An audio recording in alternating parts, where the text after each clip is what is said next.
মানুষ বলে দূরত্ব বাড়লে নাকি ভালোবাসা কমে যায়, কিন্তু আমি বলি ভালোবাসা যদি সত্যি হয়, দূরত্ব তখন শুধুই একটা পরীক্ষা।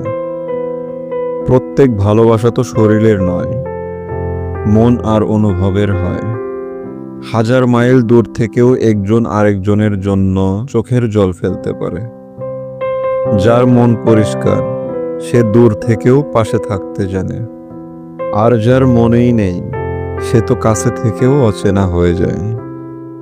দূরত্ব যদি ভালোবাসা কমিয়ে দেয়, তাহলে সেটা ভালোবাসাই ছিল না, ছিল শুধু অভ্যাস বা প্রয়োজন।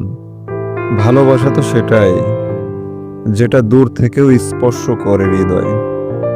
ভালোবাসা তো সেটাই যেটা কাঁদায় অথচ ছেড়ে যায় না।